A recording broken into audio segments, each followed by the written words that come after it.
Selanjutnya, mari kita lihat apa tulah ketiga dalam perjalanan di Mesir. Baru saja kita membahas tulah pertama. Air berubah menjadi darah. Tulah kedua. Katak-katak dari sungai Nil naik memenuhi seluruh Mesir. Menyebar ke seluruh Mesir. Masuk ke tempat tidur Fir'aun. Masuk ke adonan roti Fir'aun. Bahkan menempel pada tubuh Fir'aun. Dan pada tubuh orang-orang Mesir. Lalu, apa tulah ketiga yang disebutkan di sini? Yaitu nyamuk. Debu berubah menjadi nyamuk. Debu di tanah Mesir akan berubah menjadi nyamuk. Mari kita lihat. Di sini Tuhan berfirman kepada Musa. Katakanlah kepada Harun. Ulurkanlah tongkatmu. Pukulkanlah ke debu di tanah. Supaya debu itu berubah menjadi nyamuk di seluruh Mesir. Mereka pun melakukan hal itu. Harun mengulurkan tongkatnya dan memukul debu di tanah. Maka muncullah nyamuk di tubuh manusia dan hewan ternak. Seluruh debu di Mesir berubah menjadi nyamuk. Ahli-ahli sihir Mesir juga mencoba menggunakan ilmu hitam mereka untuk menghasilkan nyamuk. Namun mereka gagal. Nyamuk muncul di tubuh semua orang. Ahli-ahli sihir itu berkata kepada Firaun, "Ini adalah perbuatan tangan Allah." Namun hati Firaun tetap keras. Ia tidak mau mendengarkan perkataan Musa dan Harun. Saudara-saudari, bagaimana kalau malam hari kita digigit nyamuk? Misalnya, saat kita tidur, nyamuk berdengung nyiing, nyiing. 2 ekor nyamuk saja sudah membuat kita tak tahan. Jika nyamuk terus berdengung di telinga sepanjang malam, mungkin kita sama sekali tak bisa tidur. Kalau bukan karena kasih karunia Tuhan, kali ini nyamuk berasal dari debu yang berubah menjadi nyamuk. Berapa banyak debu yang ada di Mesir? Saudara-saudari, Debu di Mesir sangatlah banyak. Seluruh debu berubah menjadi nyamuk. Seberapa banyak nyamuk itu? bayangkan begini. Wajah seseorang mungkin hanya sebesar ini. Tetapi nyamuk memenuhi seluruh wajah.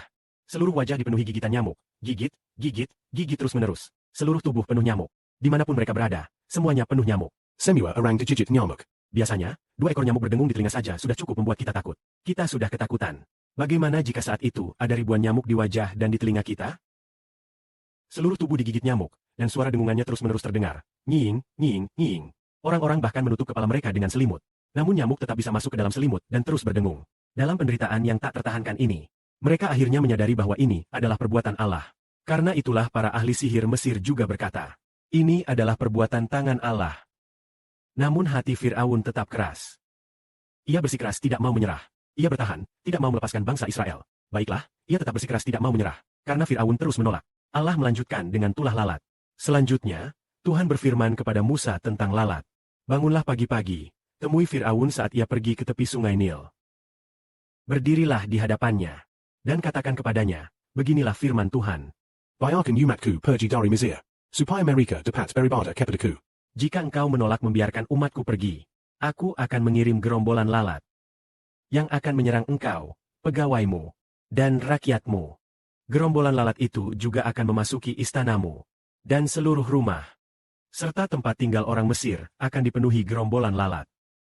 Pada hari itu, aku akan memisahkan tanah Goshen, tempat umatku tinggal.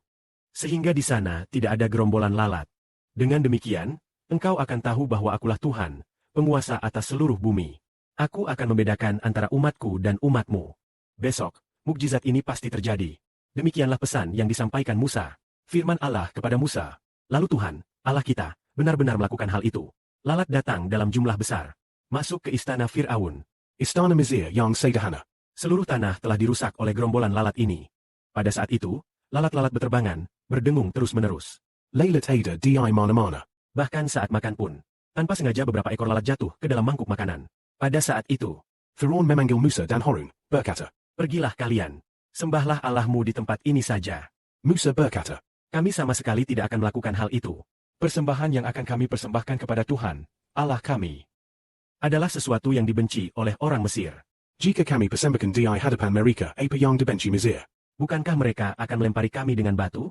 Kami harus pergi ke padang gurun, menempuh perjalanan 3 hari. Seperti yang diperintahkan Tuhan, Allah kami, untuk mempersembahkan korban kepadanya." Fir'aun berkata, "Aku izinkan kalian pergi ke padang gurun untuk mempersembahkan korban kepada Tuhan, Allahmu. Tetapi jangan pergi terlalu jauh. Mohon doakan aku, supaya gerombolan lalat ini pergi dari aku dan rakyatku."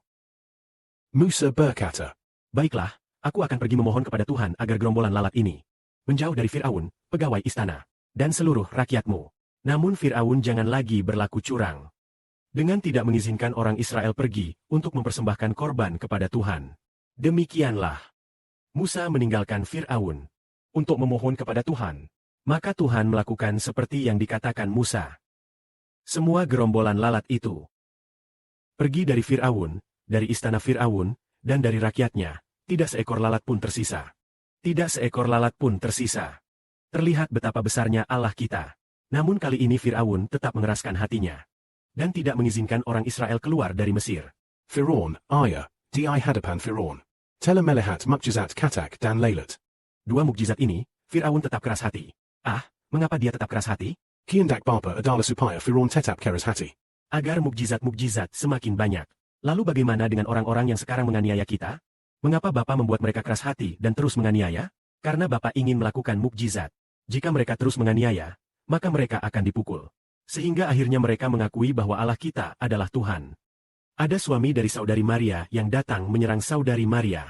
Saat ia datang ke Guangzhou, Ai berkata, lebih dari sebulan ini aku terus diserang oleh Allah. tekanan darahku naik sangat tinggi. Ia mengatakan tekanan darahnya menjadi sangat tinggi. Ia berkata sedang dihukum oleh Allah. Karena ia terus-menerus menyerang saudari kita. Akibatnya, ia dihukum oleh Allah.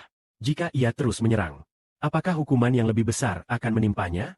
Saudara-saudara percaya, jika ia terus berbuat jahat, Tuhan akan menghukumnya dengan malapetaka yang lebih besar. Supaya nyata bahwa Allah kita adalah kudus. Segala kemuliaan bagi Bapa di surga. Amin.